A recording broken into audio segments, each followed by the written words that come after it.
Hello வணக்கம். இது உங்கள் சிவி ஜோன். சொல்லணும் எப்படி இருக்கீங்க? இப்போ பார்த்தீங்கன்னா ஒரு சூப்பரான ஒரு டாஸ்க் கொடுத்தாங்க.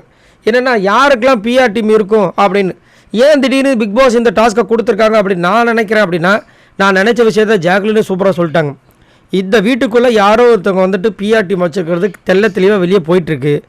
அதை உள்ளுக்குள்ளே கொண்டு வர வைக்கணும் அப்படின்னு ஒரு நோக்கத்துக்காக இந்த டாஸ்க்கு கொடுத்துருக்காங்க. அதில் அதிகப்படியாக யார் வந்து தாக்குவாங்க உங்களுக்கே தெரியும். வெளியில் வந்துட்டு பரவலாக பேசப்பட்டது ரெண்டே பேர். ஒன்று ராணவ், இன்னொன்று வந்துட்டு அதிகப்படியாக பேசப்பட்டது சௌந்தர்யா. ராணவ் வெளியே போயிட்டார், இனிமேல் பேசுறதுக்கு வாய்ப்பு இல்லை. ஆனால் சௌந்தர்யா மட்டும் உள்ளே இருக்காங்க. அவங்க என்ன பண்ணாங்கன்னு இது வரைக்கும் யாரும் யோசிச்சு பார்த்தா ஒன்றுமே இல்லை. அப்படின்னு இருக்கும்போது விஷால் வந்து எந்திரிச்சோன்னு சொல்கிறார், ஃபஸ்ட்டு நான் ஆரம்பிக்கிறேன்னு. வந்தவொடனே ஸ்ட்ரெயிட்டாக சௌந்தர்யா சொன்னார். என்ன சொன்னார்னா பயங்கர ஷாக்கிங்காக இருந்துச்சு.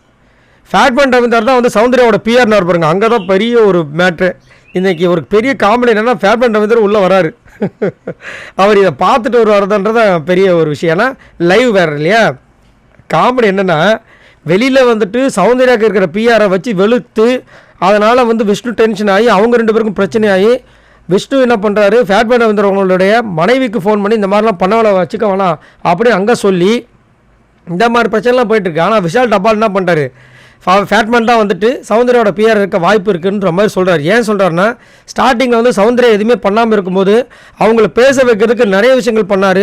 அவங்கள புரிஞ்சு வைக்கிறதுக்கு மற்றவங்கள எல்லாத்தையும் கேதர் பண்ணி இவங்க நல்லா பேசுவாங்க அப்படி இப்படின்னு ஒரு சப்போர்ட்டிவாக ஒரு சில விஷயங்கள் பண்ணிட்டு இருந்தார். ஸோ அவர் வெளியே போனதுக்கப்புறமா, ஏன்னா அவரோட ரிவ்யூவால் நிறைய பேர் காலி பண்ணியிருக்காரு.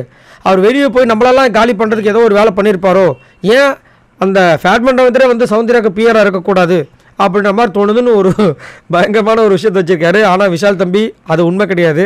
உண்மை என்னென்னா பிஆர் டீம் யாருன்னே தெரில. ஆனால் அதுக்கு போராடுற ஒருத்தராக தான் நம்ம ஃபேட்மேன் வந்து இருக்கார். அவர் இன்றைக்கி உள்ளே வந்து பண்ண போகிற சம்பவத்துலேயே உங்களுக்குலாம் தெரிய வரும்னு நினைக்கிறேன். சரி, ஆனால் செம ஷாக் ஆக போகிறாரு. ஃபேட்மேன் ஒரு வார்த்தை சொன்னால் அவரையே ஃபஸ்ட் அனுப்புகிறாங்களேன்ட்டு. ஒருவேளை ஒரு ஃபேட்மேன் ஃபஸ்ட்டு வார்த்தை எடுத்துகிறதா அவரை தேர்ந்தெடுத்துருக்காங்களான்றதுன்னு தெரியல. சரி, நீங்கள் உங்களோட கருத்தை சொல்லுங்கள். இங்கே விஷால் வந்துட்டு சௌந்தர்யாவோட பிஆராக ஃபேட்மேன் வந்துட்டு சொல்கிறாரு. அதை பற்றி என்ன நினைக்கிறீங்க? மறக்காமல் கமெண்ட்ஸ் பண்ணுங்கள். பாய் நண்பர்களே.